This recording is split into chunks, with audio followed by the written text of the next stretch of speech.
Hello, aspirants. Welcome to Center for Ambition. I am Anshul, and let's start with the next class of our initiative, India This Week, the current affairs series. Let's get started with the first article of today, and the first article is in line with the previous article of Shanti Bill. अगर आपने last class attend करी थी तो आपने देखा होगा कि सरकार ने एक शांति बिल प्रपोज किया था for introducing the private players in the nuclear power sector. उसी सेम रिगार्ड में लोकसभा ने इस शांति बिल को पास कर दिया है. So the headline says LS clears nuclear bill allowing privatisation.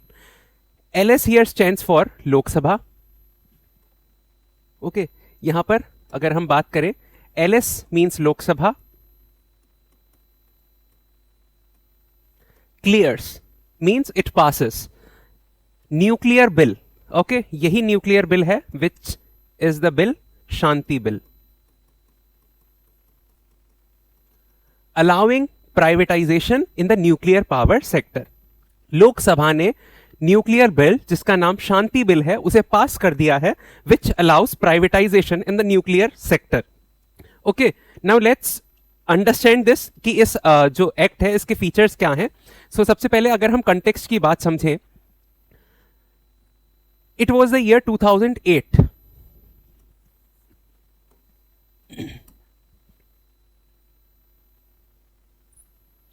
2008 में एक नो कॉन्फिडेंस मोशन लेकर आई थी बीजेपी गवर्नमेंट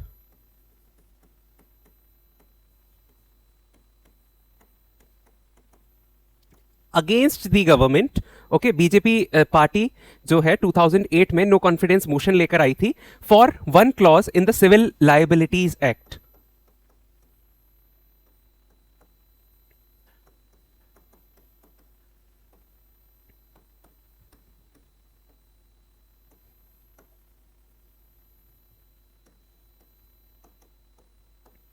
टू 2010 का एक civil liabilities of nuclear damage act है 2010 का.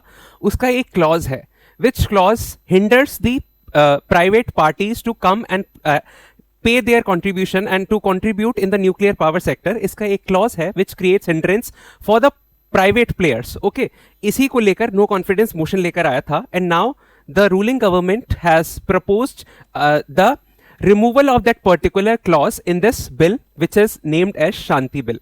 तो आइए समझते हैं कि ये जो क्लॉज है वो क्या है. ओके, और why this is important for us to understand. सबसे पहले आप ये समझ लीजिए, ये जो हमने लास्ट क्लास में भी देखा था, शांति बिल की फुल फॉर्म है, जो शांति बिल है उसकी फुल फॉर्म है sustainable harnessing and advancement of nuclear energy for transforming India, Shanti bill 2025. सबसे पहले इसे स्टार मार्क कर लीजिए because this bill is having a huge potential to be asked in the upcoming prelims exam.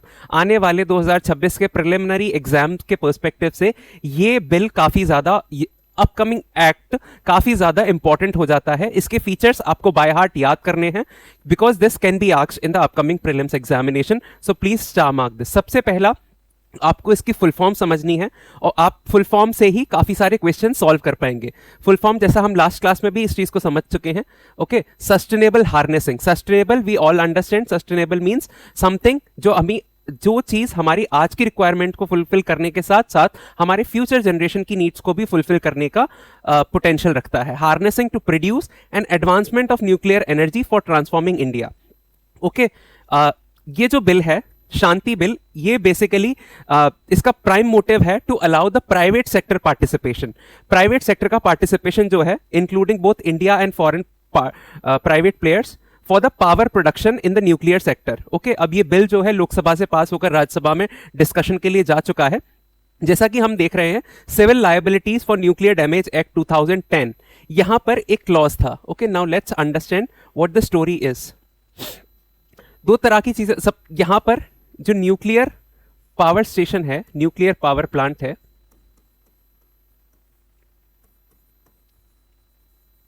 Okay, इस nuclear power plant को operate करने वाली एक अथॉरिटी होती है.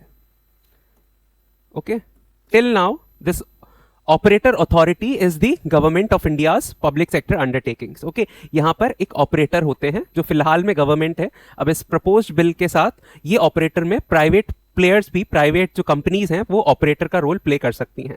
Okay, now this operator is depended upon the supplier, manufacturer. जो equipments हैं nuclear power sector से related, there are multiple equipments. Okay, काफ़ी सारे इक्विपमेंट्स होते हैं, पार्ट्स होते हैं, मशीन्स होती हैं। Okay, there are day to day कुछ ऐसे इक्विपमेंट्स होते हैं जो डेली यूज़ के होते हैं, कुछ लॉन्ग टर्म इन्वेस्टमेंट के इक्विपमेंट होते हैं, तो they are dependent on the supplier. अब यहाँ सप्लायर पे मेजॉरिटी जो प्राइवेट कंपनीज हैं, they manufacture and they supply the equipments to the operator. Okay, अभी तक होता क्या था, जो सिविल लायबिलिटीज एक्ट था, civil liabilities of nuclear damage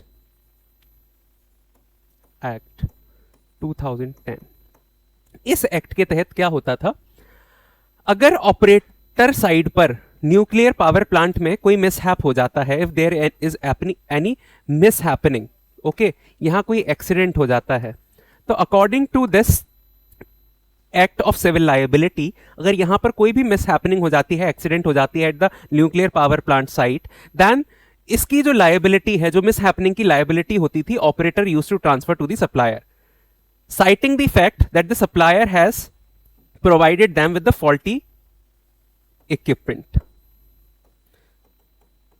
यहां पर ऑपरेटर क्या करते थे, ऑपरेटर अपनी पूरी रिस्पॉन्सिबिलिटी, पूरी जो लायबिलिटी है वो किसको ट्रांसफर कर देते थे, सप्लायर को ट्रांसफर कर देते थे। क्या रीजन देकर कि सप्लायर ने फॉल्टी इक्विपमेंट सप्लाई किया है, that's why this miss adventure has happened. Okay, now अब इस प्रपोज, इसकी वजह से होता क्या था, यहां ये जो प्राइवेट प्लेयर्स थे इनकी विल कम हो जाती थी। Okay, they were less willing to participate in the nuclear power plant. Okay, nuclear power plant के लिए मैन्युफैक्चर, वाई, यहां से उनका लॉस है, loss in monetary terms as well in the image. जब यहां कोई एक्सीडेंट हो रहा है और वो पूरा का पूरा लायबिलिटी सप्लायर को जा रहा है, then the willingness of the private suppliers was reducing at large. इसी चीज को हटाने के लिए जो प्रपोज्ड बिल है, नाउ इसमें से इस क्लॉज को रिमूव कर दिया गया है। This clause has been removed from this proposed Shanti bill. अब जो लायबिलिटी रहेगी, the liability will not be at the supplier side. Okay, liability will not be at the supplier side, but it is going to be at the operator side. जो operator है उसकी side पर ये liability रहेगी। And now in the operator, apart from the government, private companies will also take part in the administration, maintenance, implementation and running the nuclear power plant. Okay, ये चीजें इस जो बिल है इसमें प्रपोज करी गई हैं। तो जो कोड चेंजेस हैं हम उस पर एक बार नजर डाल लेते हैं। What are the code changes? The Shanti bill repeals existing legislature on nuclear activity and opens up private participation in civil nuclear sector. Important point है, private participation in civil nuclear sector. जो सिविल न्यूक्लियर सेक्टर है उसमें private participation main key component है Shanti bill का। Okay, The bill enables private companies to run nuclear power plants and bring foreign investment into the sector. Okay, आपको याद रखना है ये जो शांति बिल है इसमें private players including both domestic Indian private companies as well as foreign private companies दोनों को मौका दिया जाएगा to run nuclear power plant, जिससे हम फॉरेन इन्वेस्टमेंट भी इस सेक्टर में इन्वॉल्व कर पाएंगे। Next is it places the responsibility of managing nuclear plant to the operator of the facility. Nuclear plant की जो मैनेजमेंट है वो ऑपरेटर साइड पर रहेगी। It limits operator responsibility to the capacity of plant. जो अभी हमने देखा जिस क्लॉज की वजह से ये जो प्राइवेट सेक्टर्स की अनविलिंगनेस थी इस सेक्टर में इन्वेस्ट करने की, वो यहां पर खत्म कर दी गई है। Operator will be having the liability. Okay, government to stay in the control of nuclear waste management. Nuclear waste management में गवर्नमेंट की रिस्पॉन्सिबिलिटी रहेगी, यहां पे प्राइवेट कंपनीज का पार्ट नहीं रहेगा। जो न्यूक्लियर वेस्ट है विच इज वेरी हार्मफुल, उसे government of India he deal करेगी। ओके, ये 4 इंपॉर्टेंट कोर चेंजेस रहे हैं इस बिल में, जो शांति बिल है, और ये अब राज्यसभा में चला गया है डिस्कशन के लिए लोकसभा से पास होकर। ओके, आपको समझ में आया होगा what is Shanti bill, what are its feature, क्या चेंजेस आए हैं पूरे बिल में। ओके और जो nuclear civil liabilities of nuclear damage act था 2010 का, उसका कौन सा पर्टिकुलर क्लॉज था which was creating hindrance, okay, और उसे किस तरह से एग्जिस्टिंग जो प्रपोज्ड बिल है शांति बिल, उसमें इस क्लॉज को रिमूव कर दिया गया है, and it has with the hope that now the private sector will boost into this nuclear power sector. Okay, that was all in this article. Now moving ahead, एक interesting article है, navy commission second MH-60R copter squadron the ospreys at INS Hansa. Okay, और इसी के साथ जुड़ा हुआ एक और आर्टिकल है, ICG शिप सार्थक makes first port call at Iran Chabahar. Okay, अब इसे समझने के लिए सबसे पहले आपको यह समझना होगा ये न्यूज इंपॉर्टेंट क्यों है. अगर आपके दिमाग में हेलीकॉप्टर अगर मैं शब्द बोलूं तो आपके दिमाग में तीनों जो हमारी फोर्सेस हैं उसमें से क्या आएगा. There is navy, there is army and there is navy, army and all that. when we compare it, अगर मैं आपको हेलीकॉप्टर शब्द बोलूं तो आपको तीनों जो इंडियन डिफेंस फोर्सेस हैं उसमें से कौन सी डिफेंस फोर्सेस का इमेज आता है. For example, there is Indian air force, there is Indian navy, there is Indian army. Okay, इन तीनों डिफेंस फोर्सेस में से अगर हेलीकॉप्टर का जिक्र हो तो आपके दिमाग में ऑब्वियस सी बात है इंडियन एयरफोर्स आएगी. But this is something very unique happening. Okay, unique क्या है, यहाँ पर 2025 में 75 ईयर्स मार्क हो रहे हैं गवर्नमेंट को जिसने फ्लीट एयर आर्म इंट्रोड्यूस किया है इन द इंडियन नेवी. जो नेवी है, ओके, नेवी में हेलीकॉप्टर्स को इंट्रोड्यूस कर दिया है. ओके, उसका सेकंड फ्लीट इंडिया में आ चुका है. ओके, यहां से आप समझ सकते हैं इंडियन नेवी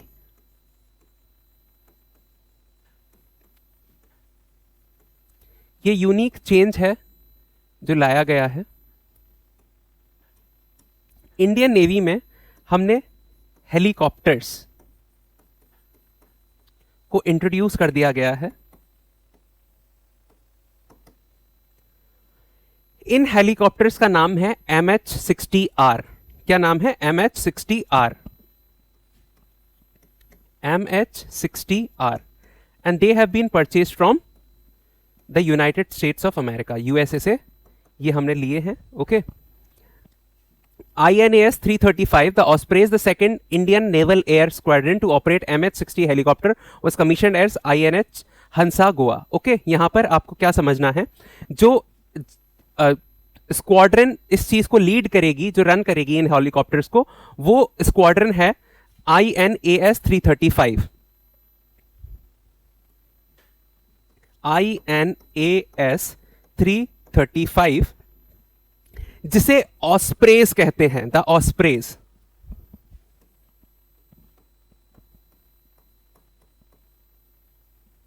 जिसे ऑस्प्रेज कहते हैं, this is going to be the squadron which is going to run this MH-60R helicopters. और यहां पर ये जो हेलीकॉप्टर्स कमीशन किए गए हैं, ये कौन से सेंटर पर किए गए हैं? That is INS Hansa Goa. INS हंसा गोवा पर ये कमीशन किए गए हैं. ओके, याद रखेंगे यहां से INS हंसा गोवा में इन्हें कमीशन किया गया है. ओके, इंडियन नेवी में. So this is a very, पूरे आर्टिकल में ये चीज आपको याद रखनी है. ओके, कौन से पॉइंटर्स हैं जो आपको याद रखने हैं? इंडियन नेवी में हमने हेलीकॉप्टर्स इंट्रोड्यूस किए हैं. हेलीकॉप्टर्स जो इंट्रोड्यूस किए हैं वो USA से लिए गए हैं. उन हेलीकॉप्टर्स का नाम है MH-60R. और जो स्क्वाड्रन इन हेलीकॉप्टर्स को ऑपरेट करेंगी, उस स्क्वाड्रन का नाम है INAS 335, जिसको कहा जाता है द ऑस्प्रेज. और कहां इंट्रोड्यूस किए गए हैं? INS हंसा गोवा में इंट्रोड्यूस किए गए हैं. ओके, होप आपको ये सारे पॉइंट्स क्लियर हुए हों इस आर्टिकल के. सो ये चीजें, ये फैक्ट्स आपको याद रखने हैं. इसके बाद जो इंडियन कोस्ट गार्ड का शिप है सार्थक, वो ईरान के चाबहार पोर्ट पे गया है. ओके, सार्थक शिप है एक इंडियन कोस्ट गार्ड का. Let's learn this also. Indian coast guard ship, जिस शिप का नाम है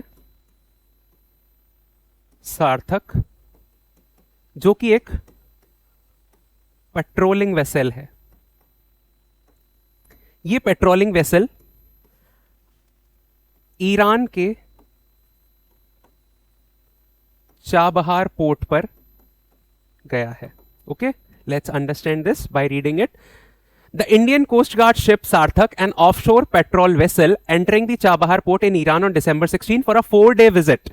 ये 4-day visit के लिए गया है चाबहार पोस्ट पर. फर्स्ट एवर विजिट है ये इंडियन कोस्ट गार्ड की into the Chabahar port. Okay, इसकी वजह से और ये क्यों इंपॉर्टेंट हो जाता है? For the growing maritime engagement between the two nations. Okay, with Afghanistan and central Asia. ये हमारे सागर और महासागर इनिशिएटिव से जुड़ा हुआ एक अहम हिस्सा है. तो आपको क्या याद रखना है? इंडियन कोस्ट गार्ड का एक शिप है जिस शिप का नाम है सार्थक, और ये एक पेट्रोलिंग वेसल है. ये 4-डे विजिट पर गया है ईरान के चाबहार पोर्ट पर, highlighting the maritime engagement between India and Afghanistan and the central Asia. क्योंकि आपको पता होगा, this is also a previous year question, कि जो चाबहार पोर्ट इंडिया ने डेवलप किया है, ओके, जो चाबहार पोर्ट यहां हमने ईरान में जो डेवलप किया है, हमारा मेन ऑब्जेक्टिव है to enter Afghanistan and therefore enter the central Asia through this. ये चाबहार पोर्ट से हम ईरान के थ्रू होते हुए अफगानिस्तान में एंटर होंगे और अफगानिस्तान से then we will move ahead to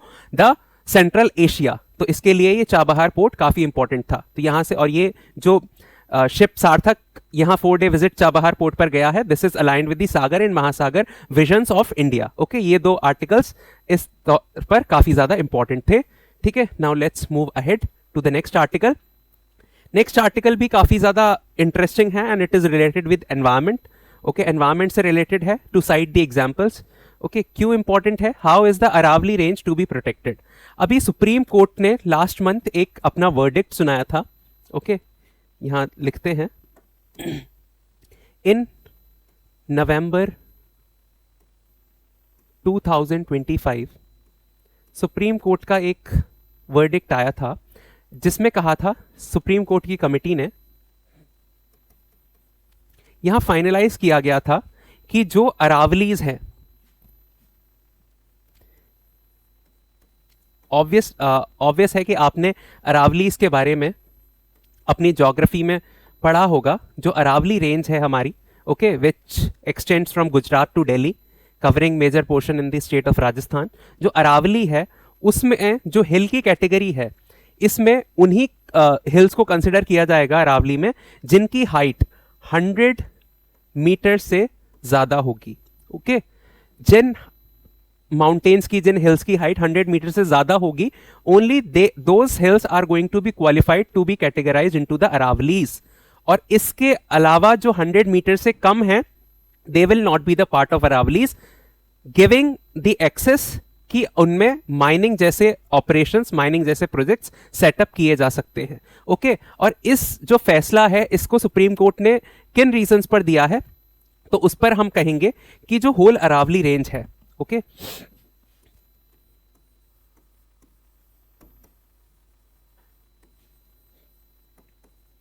Aravalli range है which is one of the oldest ranges. Okay, old fold mountains.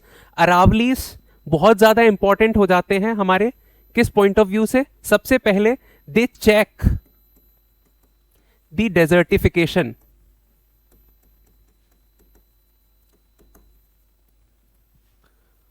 Of Thar desert.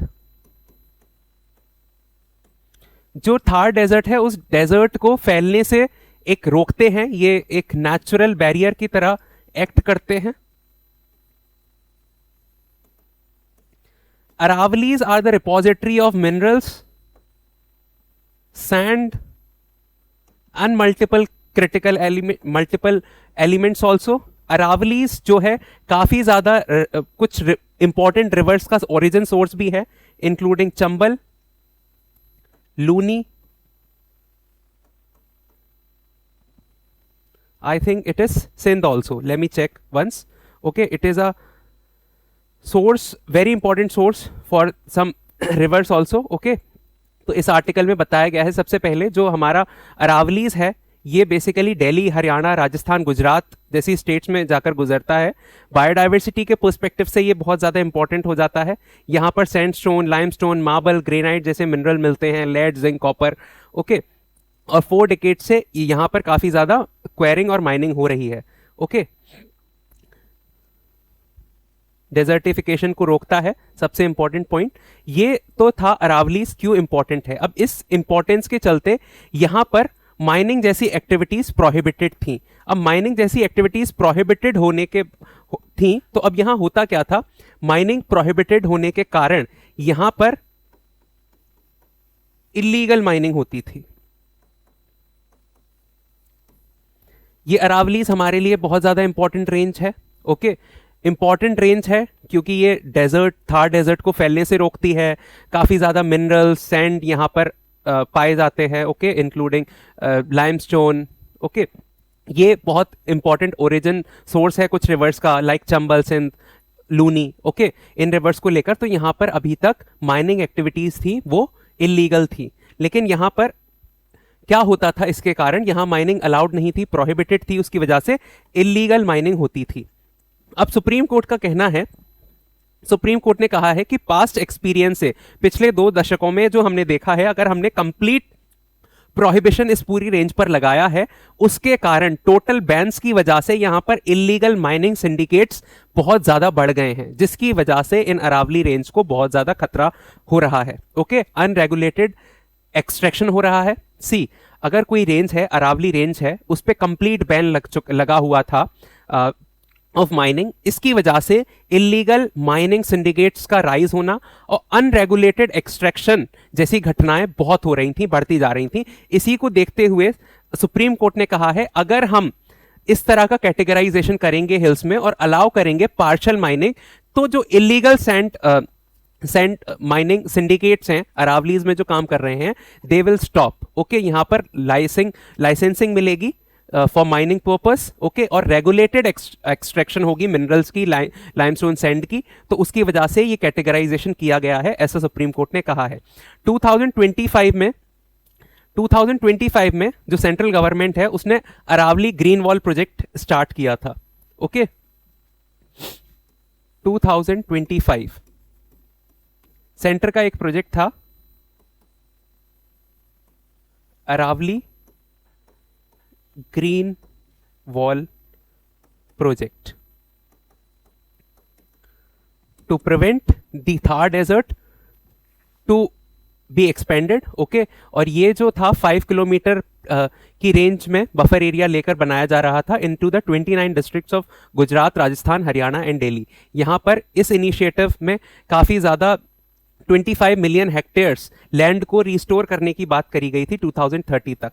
अब यहां पर अगर हम इस वर्डिक्ट की बात करें तो इसके दोनों पहलू हो सकते हैं। सबसे पहला, जो 100 मीटर से कम हाइट वाले हिल्स हैं उनमें माइनिंग की एक्टिविटीज को पुश देने के कारण यहां पर जो माइनिंग है उसकी वजह से अरावलीज अपना सिग्निफिकेंस खो देंगे।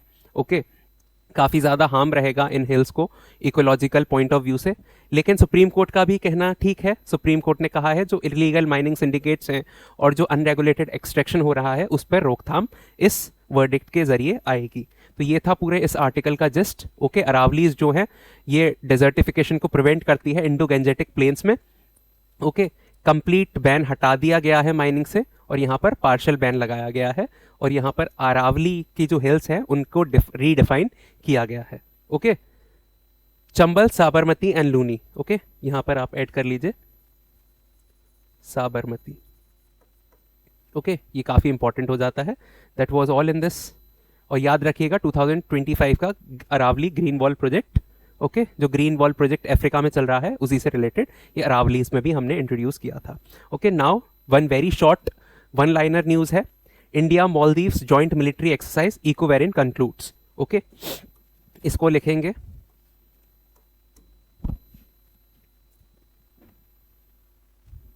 याद रखना, ये जो नाम है Ekuverin, this is very important. Okay, India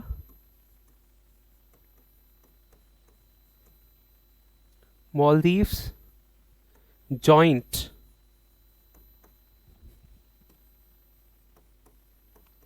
military exercise। क्या नाम है एक्सरसाइज का?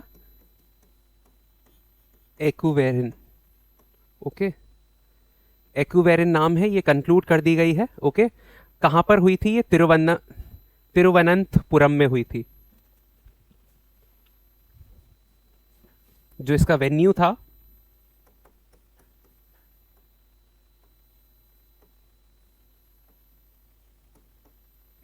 थिरुवनंतपुरम था। ओके, थिरुवनंतपुरम में ट्यूसडे को जो मालदीव्स की नेशनल डिफेंस फोर्सेस और इंडियन आर्मी के बीच ये जो बाइलेटरल एक्सरसाइज थी, इसका कंक्लूजन हो गया है। तो याद रखिएगा, Indian Maldives joint military exercise, exercise का नाम है Ekuverin.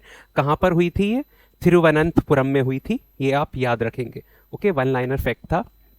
Yes, now moving ahead, एक काफ़ी ज़्यादा डिबेट में रहने वाला एक टॉपिक है। ओके, जिसकी वजह से काफ़ी ज़्यादा डिबेट चल रही है ऑपोजिशन और रूलिंग पार्टी के बीच में। Government introduces bill to replace MNREGA amid loud protest. जो मनरेगा था, हमने देखा था पिछले उनमें भी कि सरकार इस जो मनरेगा स्कीम है, मनरेगा स्कीम के बारे में जान लेते हैं, हमने लास्ट क्लासेस में भी देखा था।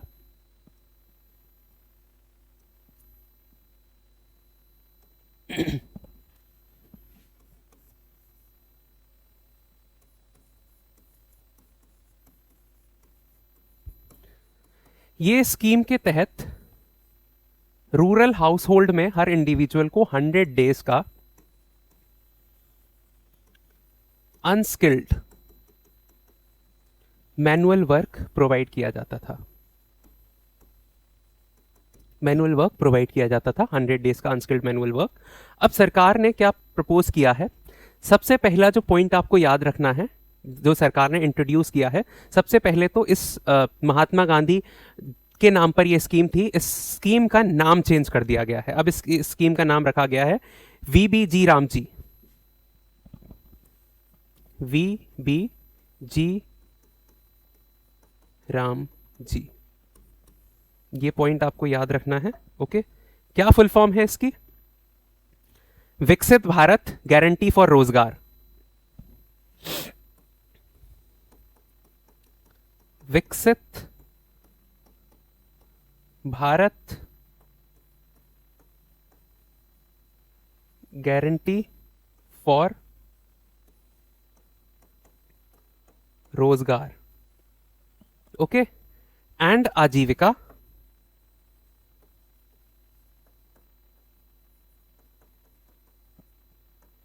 मिशन।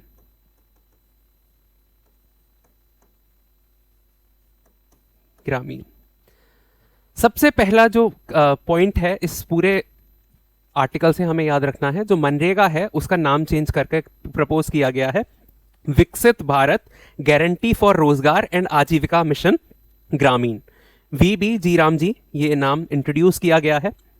इसके लिए सबसे पहला तो प्रोटेस्ट का पॉइंट यही है। ओके, ऑपोजिशन के द्वारा। यहां पर जो दूसरा पॉइंट जो हमें बेसिकली याद रखने हैं, इसके फीचर्स हमें इस पूरे जो नई मतलब स्कीम में जो भी चेंजेस हुए हैं उसके जो फीचर्स हैं वो हमें याद रखने हैं। पहला फीचर जो हम अपने पिछले क्लासेस में भी देख चुके हैं वो ये था कि ये 100 डेज से बढ़ाकर 125 डेज कर दिया गया है वर्क। ओके, कितना कर दिया गया है? 125 डेज इसको बढ़ाकर कर दिया गया है। अब जो ये पूरा स्कीम जो आई है, सबसे पहले हम इसके फीचर्स जान लेते हैं। Okay, so please note down the features of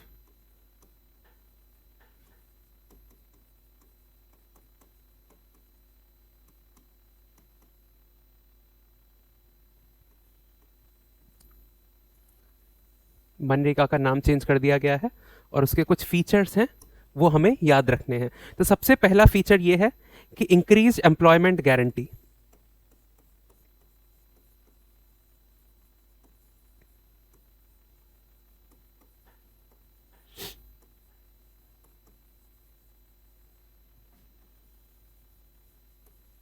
यहां पर जो एम्प्लॉयमेंट है उसकी गारंटी को इंक्रीज कर दिया गया है। अब जो अनस्किल्ड मैनुअल वर्क था,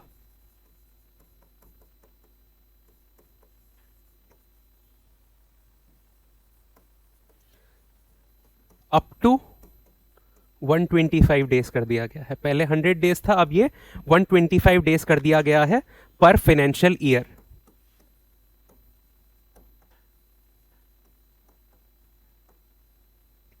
ओके, सबसे पहला जो पहला पॉइंट हमने याद रखना है, इंक्रीज एम्प्लॉयमेंट गारंटी। जो एम्प्लॉयमेंट गारंटी है उसे इंक्रीज कर दिया गया है। इंक्रीज एम्प्लॉयमेंट गारंटी, अभी जो अनस्किल्ड मैनुअल वर्क था वो अभी तक 100 डेज का था, अभी से बढ़ाकर 125 डेज कर दिया गया है। ओके, नेक्स्ट जो पॉइंट आपको याद रखना है, इस जो प्रपोज्ड बिल है, इस बिल में रिवाइज्ड फंडिंग पैटर्न,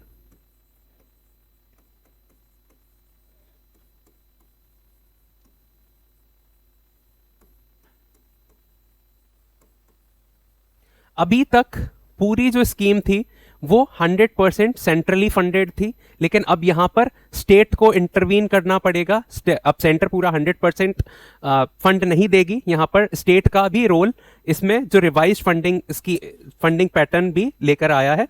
प्रीवियसली क्या था, प्रीवियसली फुल्ली सेंटर्ड फंडेड था, अब इसमें अब यहां पर शेयर्ड रिस्पॉन्सिबिलिटी की बात करी गई है। शेयर्ड रेस्पॉन्सिबिलिटी, शेयर्ड रिस्पॉन्सिबिलिटी की बात करी गई है, जिसमें पहली कैटेगरी है वो है 60-40 की। 60-40, 60 ये सेंटर और स्टेट है। ओके, याद रखिएगा, सेंटर और स्टेट के बीच का रेशियो है ये। 60% सेंटर और 40% state in most of the states and the union territories with legislatures. Okay, दूसरी कैटेगरी इस बिल में प्रपोज की गई है, दैट इज 90-10, सेंटर और स्टेट का ही है। 90% सेंटर और 10% स्टेट। ओके, ये नॉर्थ ईस्टर्न और हिमालयन रीजन्स की बात करी गई है यहां पर, north eastern states and Himalayan states.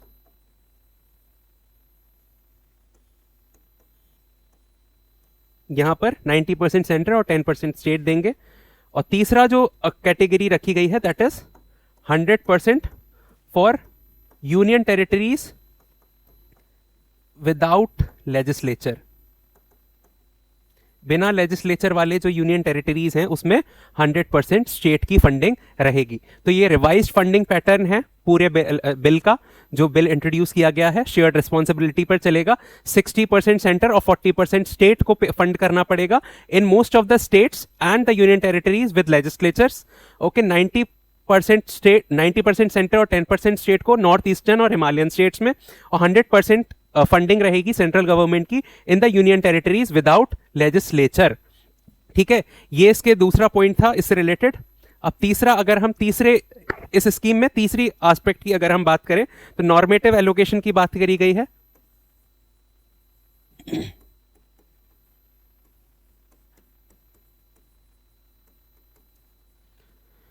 Sorry, previously जो था वो डिमांड ड्रिवन था। Previously demand driven labour budget के तहत होता था। अब extra work state will compensate.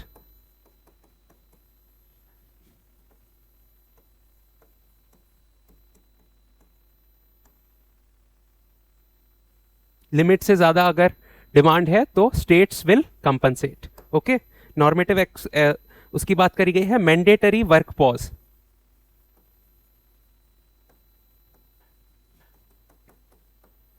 Mandatory work pause up to 60 days, up to 60 days work पर पॉज लगाया गया है in the peak farming seasons.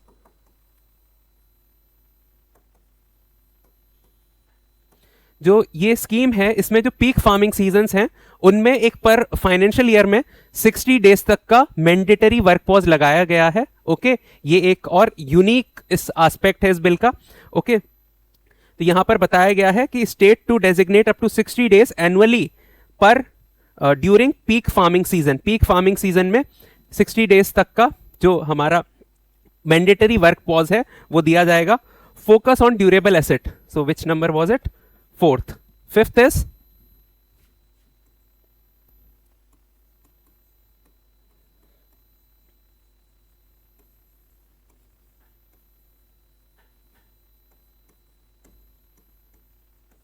इस स्कीम के तहत जो अनस्किल्ड मैनुअल वर्क के थ्रू जो चीजें बनाई जाएंगी वो उनका फोकस रहेगा ड्यूरेबल एसेट्स को बनाने के लिए, वो एसेट्स जो ज्यादा लंबे समय तक चलेंगे। विकसित Bharat national rural infrastructure stack.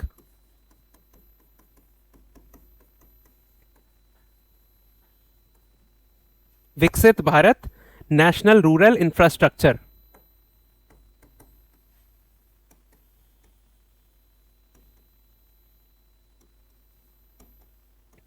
इसके तहत 4 पार्ट्स में एसेट्स बनाने की बात करी गई है। ओके, वो 4 पार्ट्स देख लेते हैं कौन कौन से 4 पार्ट्स हैं। पहला, वाटर सिक्योरिटी से रिलेटेड एसेट बनाए जाएंगे। वो एसेट बनाए जाएंगे जो वाटर सिक्योरिटी की बात करते हो। ओके, वाटर सिक्योरिटी के लिए बहुत ज्यादा इंपॉर्टेंट होते हैं। दूसरा है core rural infrastructure,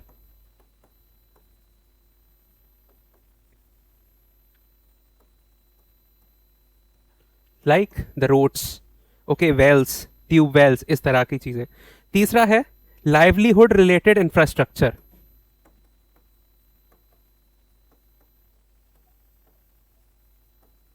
livelihood related infrastructure बनाने पर फोकस रहेगा।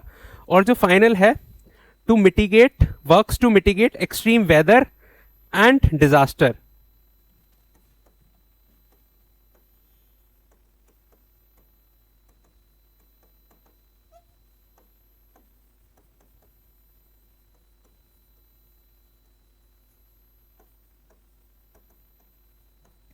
इस बिल में जो 5वां पॉइंट ऐड किया गया है वो है जो एसेट हैं वो ड्यूरेबल एसेट बनाए जाएंगे। ओके, इसको इस विकसित Bharat national rural infrastructure stack के अंदर रखा गया है। इस स्टैक के अंदर बोला गया है कि 4 तरह के एसेट्स पर अनस्किल्ड मैनुअल वर्क कराया जाएगा। पहला है वाटर सिक्योरिटी से रिलेटेड जो एसेट्स बनाने हैं। ओके, वाटर हार्वेस्टिंग, जिस तरह वाटर हार्वेस्टिंग इंफ्रास्ट्रक्चर बनाए जा सकते हैं। Core rural infrastructure, tube wells, roads, livelihood related infrastructure बनाए जाएंगे and works to mitigate extreme weather and disaster. Okay, ये चीजें आप प्लीज नोट डाउन कर लीजिए या स्क्रीनशॉट ले लीजिए इस स्लाइड का। Okay, next is 6th point is, अगर हम 6th पॉइंट की बात करें तो 6th पॉइंट है faster wage payment. Faster wage payment and allowances. अभी तक के जो स्कीम थी मनरेगा स्कीम, उसमें अप टू 15 डेज अलाउंस दिया गया था कि 15 दिन तक आपको वेज मिल सकती है with in the 15 days span of time. लेकिन अब इस स्कीम के तहत क्या किया गया है, विद इन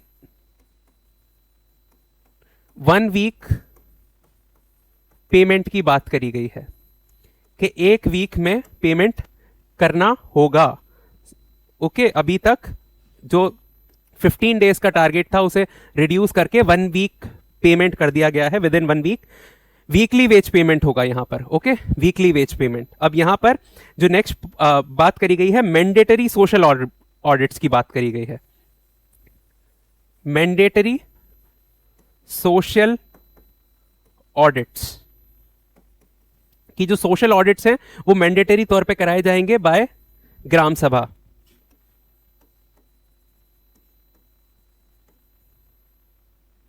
और साल में 2 बार, साल में एटलीस्ट 2 बार सोशल ऑडिट ग्राम सभा को कराने होंगे, which are mandatory feature. Scheme का मैंडेटरी फीचर है कि सोशल ऑडिट जो है वो मैंडेटरी तौर पर कराया जाएगा twice annually. Okay,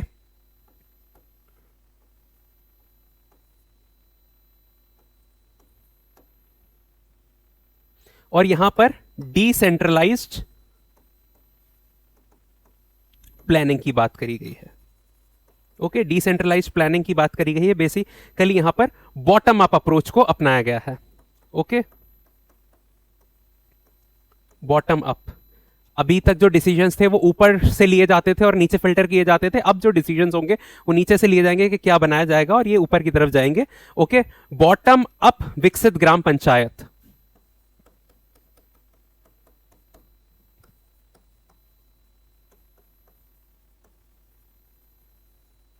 bottom up विकसित ग्राम पंचायत प्लान्स तैयार किए जाएंगे यहां पर।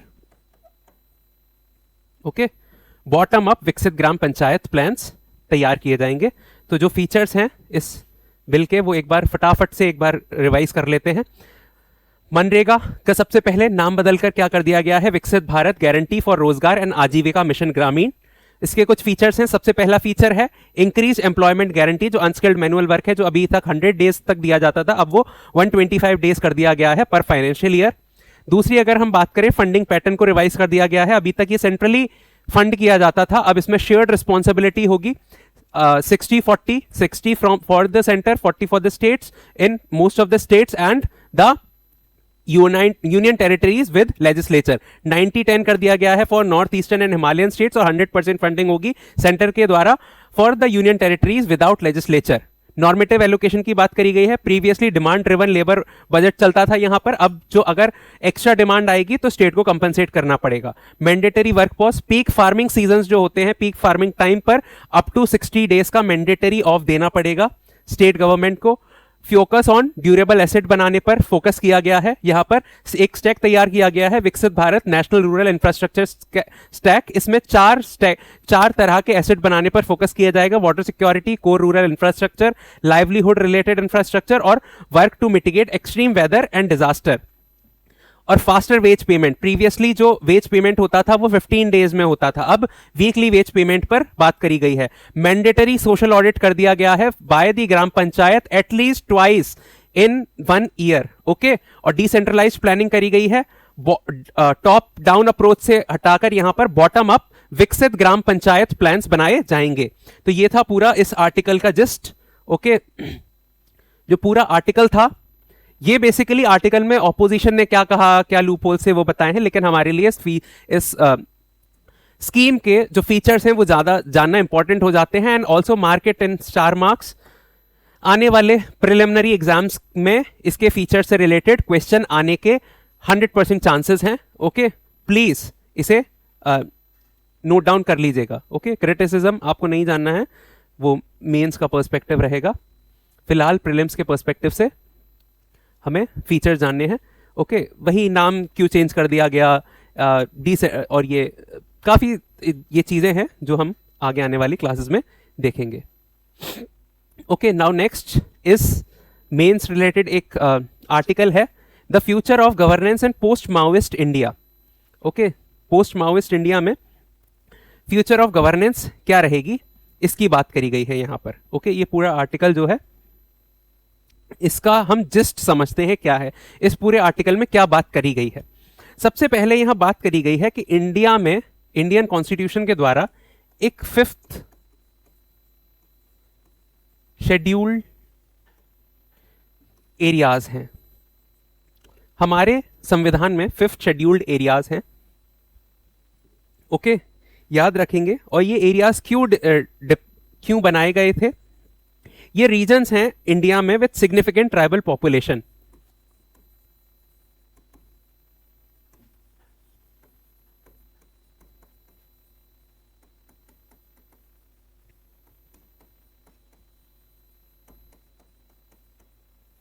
काफी ज्यादा सिग्निफिकेंट अमाउंट में यहां पर ट्राइबल पॉपुलेशन रहती है, इसलिए ये 5th शेड्यूल एरिया बनाए गए थे।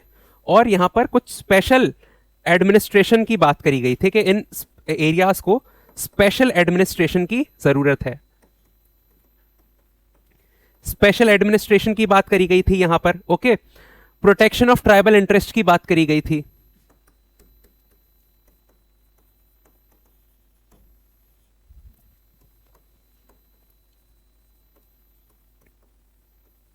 जो ट्राइब्स यहां पर रहती हैं, उनके इंटरेस्ट को प्रोटेक्ट करने की बात करी गई थी, उनके लैंड को, उनकी रिसोर्सेस को प्रोटेक्ट करने की बात करी गई थी यहां इस 5th शेड्यूल एरिया में। ओके, और मोस्ट इंपॉर्टेंटली यहां पर बात करी गई थी सेल्फ गवर्नेंस की।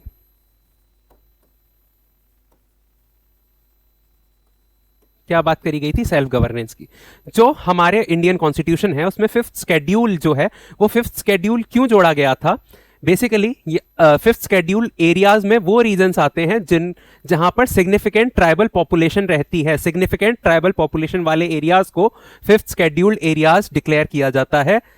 क्यों डिक्लेयर किया जाता है, for self governance, special administration, protection of tribal interest, land and resources की यहां पर जरूरत थी। ओके, इन टोटल 10 स्टेट्स जो हैं वो इसका पार्ट हैं। 10 स्टेट्स यहां पर आते हैं। ओके, उन 10 स्टेट्स के नाम लिख लेते हैं।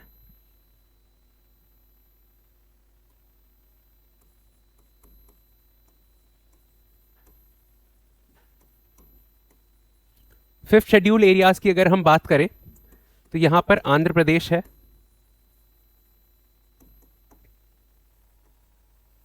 ओके, आंध्र प्रदेश है, याद रखेंगे, झारखंड,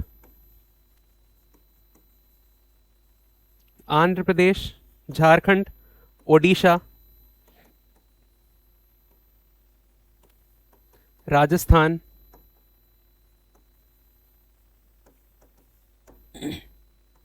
गुजरात,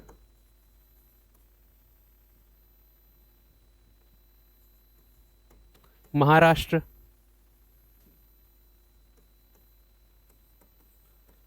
मध्य प्रदेश, ओके, याद रखेंगे मध्य प्रदेश के अलावा यहां पर छत्तीसगढ़, तेलंगाना और हिमाचल प्रदेश।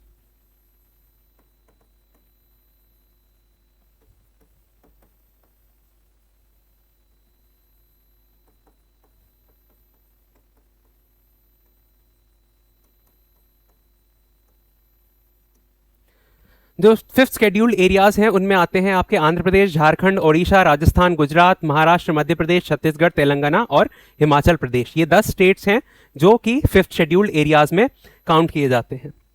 अब हुआ क्या यहां पर, बेसिकली इन एरियाज में एक की एलिमेंट मिसिंग था।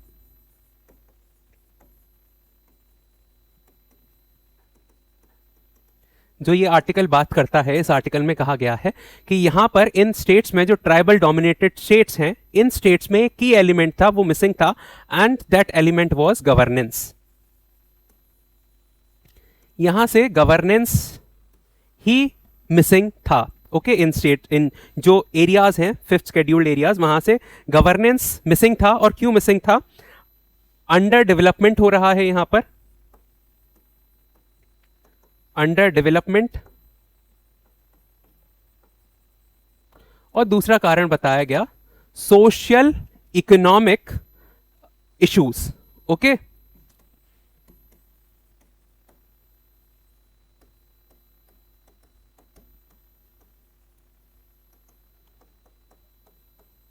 जो कॉजेज बताए गए हैं इस आर्टिकल में lack of governance, that is due to under development, the structural socio economic issues, जो कॉजेज भी हैं और इंपैक्ट भी हैं। ओके, कॉजेज भी हैं और इंपैक्ट भी हैं यहां पर। तो यहां पर अगर हम बात करें तो 1967 में एक अपराइजिंग हुई थी, Naxalbari uprising, against this missing governance. ये जो मिसिंग गवर्नेंस है, इस मिसिंग गवर्नेंस के अगेंस्ट में नक्सलबारी अपराइजिंग हुई थी 1967 में। और यहां से एक एरिया बना था जिस एरिया को बोलते हैं रेड कॉरिडोर।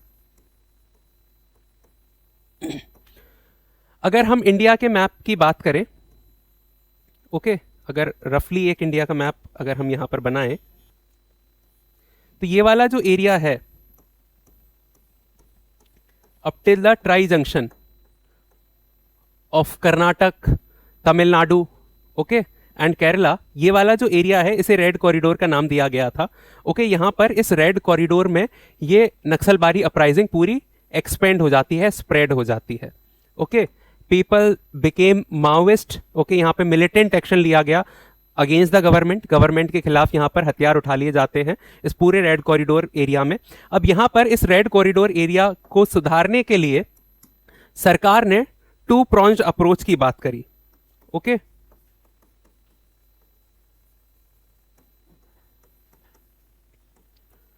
टू प्रॉन्ज्ड अप्रोच की यहां पर बात करी गई थी सरकार के द्वारा, combining security and development,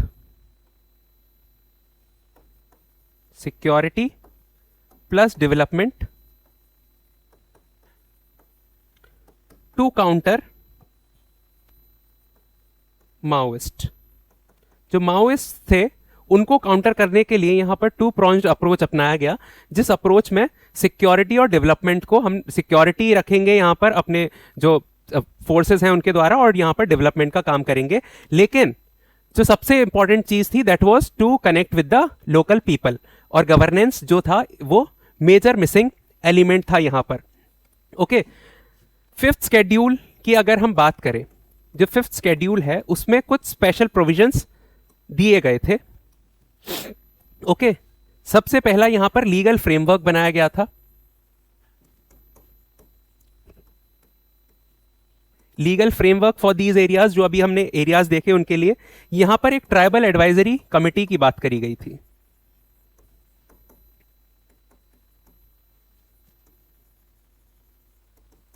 tribal advisory committee की बात करी गई थी यहां पर, जिसमें 3/4 मेंबर आदिवासी पीपल होंगे।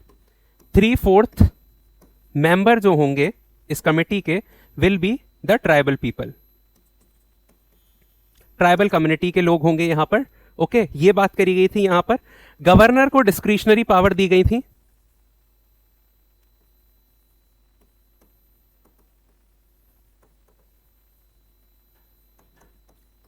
जो इन स्टेट्स के गवर्नर्स हैं उन गवर्नर्स को डिस्क्रिशनरी पावर दी गई थी to oversee the enforcement of these provisions.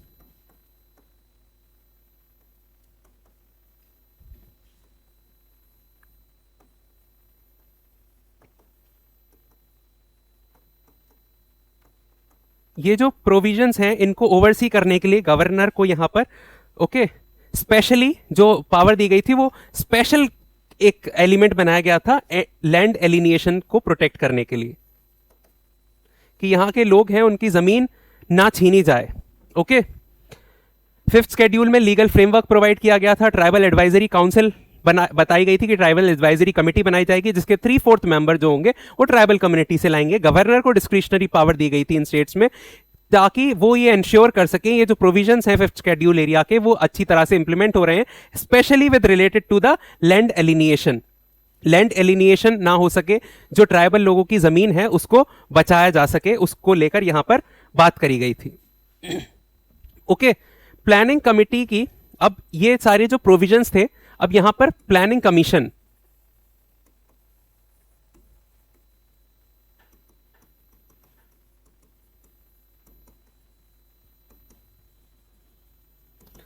Planning commission की एक्सपर्ट कमेटी बैठी थी। एक्सपर्ट कमेटी ने एक रिपोर्ट पेश करी थी इन द ईयर 2008। 2008 में प्लानिंग कमीशन की एक्सपर्ट कमेटी की एक रिपोर्ट आई थी जिसमें कहा गया था कि इन एरियाज में स्टेट नेग्लेक्ट है और पुअर गवर्नेंस है।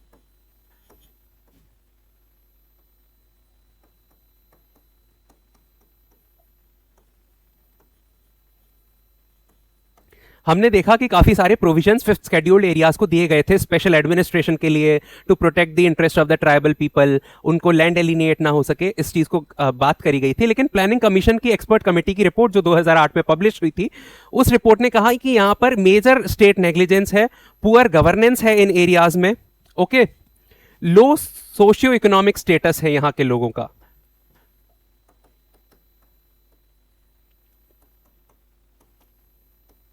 वेलफेयर स्कीम्स लोगों तक पहुंच ही नहीं रही हैं इन एरियाज में।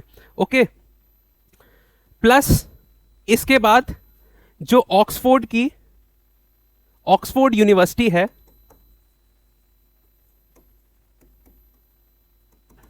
उसकी मल्टी डायमेंशनल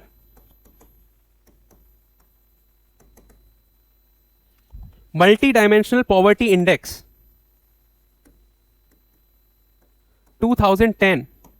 2010 में ऑक्सफोर्ड यूनिवर्सिटी का मल्टी डायमेंशनल पॉवर्टी इंडेक्स 2010 में इन रीजन को रैंक किया गया था वर्स देन सब सहारन। ओके, सब सहारन अफ्रीका कि जो सब सहारन अफ्रीका है उनकी जो स्थिति है उससे भी गई गुजरी स्थिति इन एरियाज की है।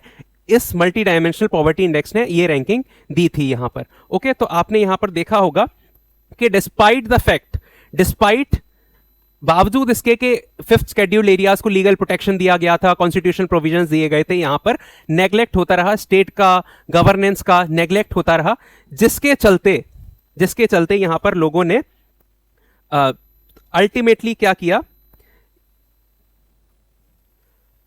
आर्टिकल में देखते हैं। ओके, काफी अच्छे से इस चीज को एक्सप्लेन किया गया है। ये सारे इश्यूज के चलते यहां के लोगों ने 1990s में,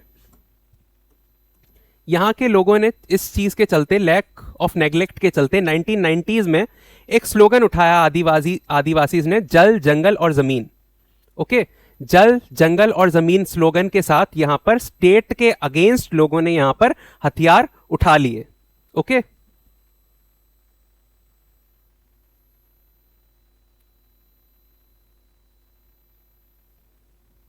तो हम बात करें यहां पर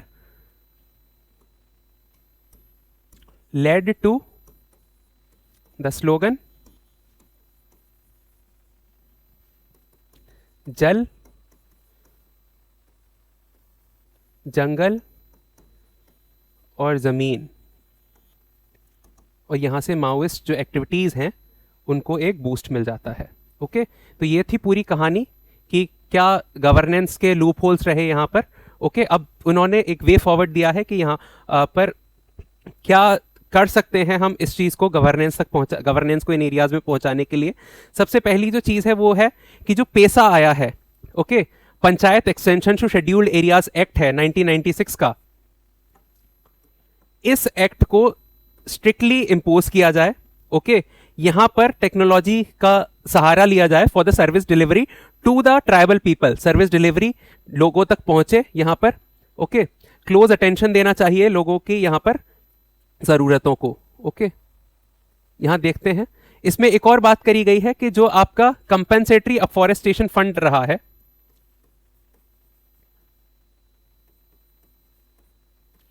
कैंपा फंड, इसने और स्थिति को खराब किया है। यहां से कंपेंसेटरी फंड में पैसे डालकर लोग यहां से ट्राइबल्स की जो लैंड है उन्हें छीन लेते हैं। लैंड एलिनेशन की प्रॉब्लम यहां से सुलझी नहीं है। तो यहां पर कहा गया है कि जो पेसा की वाइड स्प्रेड वायलेशन हुई है, सबसे पहले उसे रीडिफाइन किया जाए। ओके, जो पेसा एक्ट है इसके इफेक्टिव इंप्लीमेंटेशन की बात करी गई है,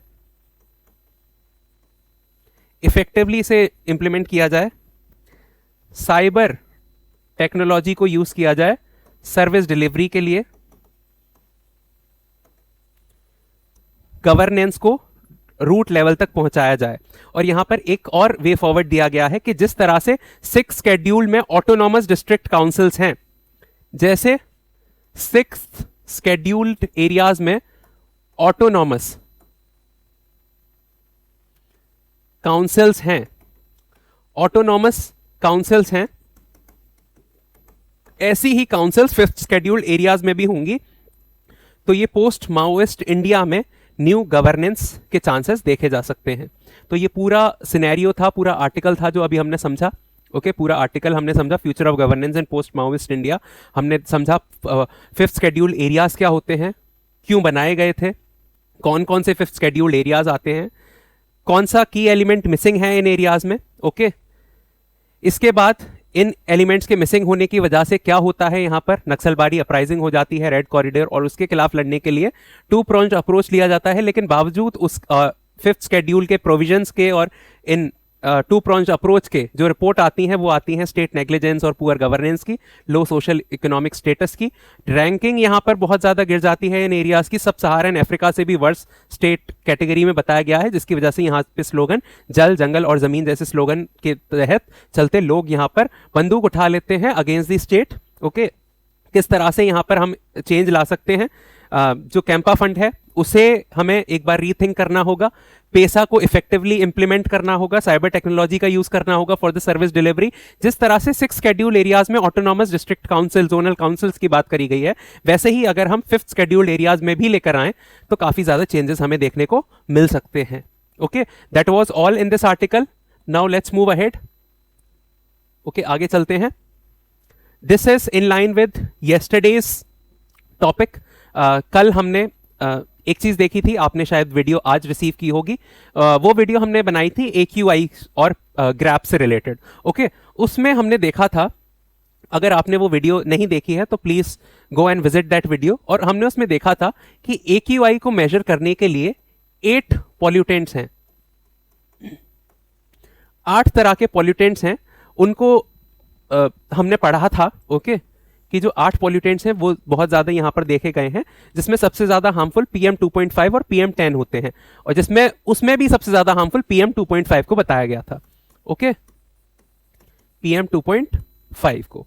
लेकिन यहाँ पर एक रिसर्च हुई है, और यहाँ पर इस रिसर्च के चलते उस रिसर्च में एक चीज़ बताई गई है, और जर्नल जो पब्लिश हुआ है, इस जर्नल में एक मेजर पॉल्यूटेंट मिसिंग बताया गया है। यहाँ पर कहा गया है, ये रिसर्च कंडक्ट हुई ग्राउंड लेवल पर, दिल्ली, कोलकाता, चेन्नई जैसे जो पॉल्यूटेड और मेट्रोपॉलिटन सिटीज़ हैं, वहाँ के क्राउडेड, मोस्ट क्राउडेड मार्केट्स में इस स्टडी को किया गया, और देखा गया कि वहाँ की जो एयर है, उस एयर में एक ऐसा पॉल्यूटेंट मिला जो कि इन 8 पॉल्यूटेंट्स की कैटेगरी से बाहर था, जो हमने अभी तक काउंटर ही नहीं किया है। तो उसका हम सॉल्यूशन कैसे लेकर आएंगे? और वो पॉल्यूटेंट था माइक्रोप्लास्टिक। ओके, जो माइक्रोप्लास्टिक है वो पॉल्यूटेंट यहां पर देखा गया crowded areas of Delhi, Kolkata, Chennai, यहां पर देखा गया, और यहां पर बताया गया कि ये जो माइक्रोप्लास्टिक है, ये माइक्रोप्लास्टिक सबसे ज्यादा जो है उन एयर्स में है, और इसकी कैपेसिटी ऐसी है जैसे PM2.5 है, ऐसे ही माइक्रोप्लास्टिक भी है जो कि बहुत ज़्यादा स्मॉल है, माइक्रॉन्स में है अपने साइज में, जो कि हमारे नॉस्ट्रल्स के थ्रू लंग्स में जाता है और ब्लड कैपिलरीज में जाकर मिल जाता है, और इससे काफ़ी ज़्यादा परमानेंट डैमेज इंसान की बॉडी को हो सकता है।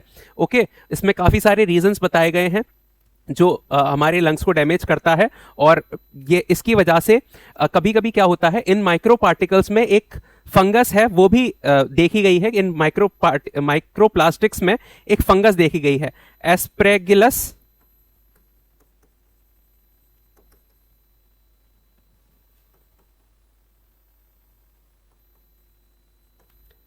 ये फंगस भी कभी कभी इस प्लास्टिक के साथ मिलकर हमारे लंग्स में चली जाती है और परमानेंट एंटीबायोटिक रेजिस्टेंट जीन्स को म्यूटेट कर देती है। यहाँ पे जेनेटिक म्यूटेशन हो जाता है और जो एंटीबायोटिक रेजिस्टेंस जीन हमारी बॉडी में बन जाता है, जिसकी वजह से मेजर एंटीबायोटिक्स हमारी बॉडी में काम करना ही बंद कर देते हैं। ओके, इनका जो एवरेज कंसंट्रेशन देखा गया वो 32.7 पार्टिकल्स पर मीटर क्यूब देखा गया है। ओके, और ये काफ़ी ज़्यादा जो लोकल हमारी कॉटेज इंडस्ट्री, जैसे टॉय इंडस्ट्री हो गई, प्लास्टिक की इंडस्ट्रीज हो गई, उनके थ्रू ये टाइनी प्लास्टिक्स निकल के आ जाता है और इसे इनहेल करके काफ़ी सारे जो डिजीजेस हैं वो आ जाते हैं। तो इस रिसर्च में बात करी गई है कि ये जो 8 पॉल्यूटेंट्स हैं, इन 8 पॉल्यूटेंट्स में जो मेजर पॉल्यूटेंट मिसिंग है दैट इज माइक्रोप्लास्टिक।